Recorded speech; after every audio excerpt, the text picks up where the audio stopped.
You went to a party and there were lots of people and music was being played. You met someone after a very long time and the other person was trying to tell you something, but due to the loud music and due to the shoutings, you couldn't hear him properly. So when you can't hear someone properly, what do you generally say? What or pardon? But do you know that these sound very rude? Hey, I'm Kaushik and you are watching Kaushik's Everyday English. In today's lesson, I will teach you some polite ways of saying what or pardon. So, as an advanced English speaker, you must try to use these polite ways of saying what or pardon in your daily conversation to make your English sound more polite, smart, and fluent. And I hope you will be able to speak very confidently from now onwards by using these polite ways of saying what or pardon. So what are we waiting for? Let's get started. The first one in today's list is WAZZAT. WAZZAT is the contracted form of what is that. Instead of saying what is that, you can say WAZZAT, and it is a very polite way of saying what, because if you say what, it sounds very rude, but if you put a smile on your face and say WAZZAT, it will add an additional charm, an ultra charm to what you say, and you can try it, right? So for example, say you are driving your car, right? And at that time, somebody has called you, but due to the noise pollution, right? You can't hear him properly. So at that time, you could say, WAZZAT, I didn't hear you properly because of the noise pollution. So instead of saying what, you can say WAZZAT in a more polite way. The next one in today's list is to make neither head nor tail. Now this is another way of saying, could you repeat? If you can't hear someone properly, generally you say, could you repeat once more? So instead of saying, could you repeat, you can use this one. For example, you went to a fair where a loud music was being played and over there you met your friend's father and he was telling you something, but you didn't hear what he said. So at that time, you could tell him, I'm sorry, there was a loud announcement. I could make neither head nor tail for what you just said. So that means I didn't hear you properly. Could you please repeat once more? Or instead of what or pardon me, you can use this phrase. The next one in today's list is also very interesting. It's Greek to me. Now, what does it's Greek to me mean?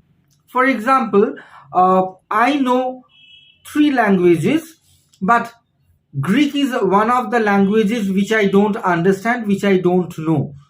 So that means it's Greek to me means I don't understand or somebody doesn't understand. If I say it's Greek to him means he doesn't understand.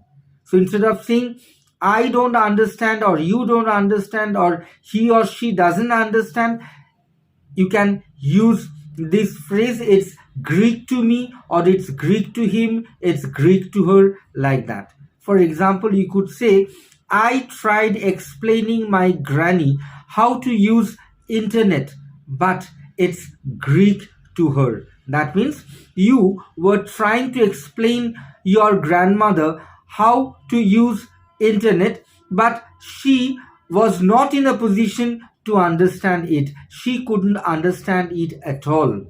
Let's move on to the next phrase, as clear as mud. Now, what does as clear as mud mean? Say, for example, this pen, right? This pen has dropped into a muddy water. Now if this pen drops into a muddy water means what? Very unclear water. So the pen won't be seen, right? You won't be able to see the pen inside the muddy water because the water is very unclear. So the meaning of as clear as mud also means very unclear. If you don't understand what the other person is telling you, if that is unclear to you, it is as clear as mud. For example, you could say, I don't rely on your directions, which are as clear as mud. That means you are very poor at giving direction to people, and so people get very confused. They can't reach their destination properly according to your direction, and so I don't rely on your direction, which is not at all clear. So in that way you can use as clear as mud. Let's move on to the next phrase. Could you run that by me? Now run that by me means could you repeat? For example, you could say, I missed the explanation of the last stanza. Could you run that by me? Now, for example, your teacher was explaining to you a poem and you couldn't understand the concluding stanza of the poem. So at that time, you could tell your teacher or request your teacher to repeat the explanation once more. But instead of saying that, you could use, could you run that by me? Let's move on to the next phrase of today's list. Sorry, I didn't catch that. Now, when I say I didn't catch that, I don't mean that I'm catching a ball, but it means I didn't understand. For example, you could say, sorry, I didn't catch that. You asked me to sit beside Ravi, right? That means Ravi is a person and somebody asked you to sit beside him, but you were not very sure. You didn't understand where to sit. So you were asking him again. I didn't catch that. I didn't understand. The next phrase in today's list is, I beg your pardon. Now, I beg your pardon means I am sorry, but it can be used in a lot of situations. And over here, you can use this phrase to replace what or pardon, right? Or to say, could you repeat once more? So in that case, you can say, I beg your pardon, and look at the intonation. The intonation is like this, I beg your pardon. For example, you could say, I beg your pardon, I thought you said 15, not 50. Now this 15 or 50, 16 or 60 are very confusing and people mishear them. So in that case, you could say, could you repeat once more, because I thought or I'm not very sure whether you have said 15 or 50. So instead of could you repeat once more, you could say, I beg your pardon. Let's move on to the next phrase. Sorry, I couldn't follow you. Now over here, follow doesn't mean that you are chasing someone, but follow means you don't understand what the other person is telling you. For example, you could say, sorry, I couldn't follow you. What are you trying to say? That means you haven't understood what the other person is trying to tell you. So you want to ask him or her that you haven't understood, and what is he or what is she telling you, right? You haven't understood. So instead of saying I don't understand, you can use this phrase, sorry, I couldn't follow you. Follow the next phrase, please come again. Now when I say please come again, I'm not talking about coming into the room or coming into the hall. It means I don't understand. Could you repeat once more? For example, you could say, I barely hear you what you said. Please come again. That means I haven't heard it properly. I haven't understood what you said because of the background music. It was playing so loudly that I couldn't hear you. Could you please repeat once more? So instead of could you repeat once more, you could say, please come again. I hope you have learned these phrases by which you can stop using what or pardon. And I hope you are definitely going to use these phrases from today only.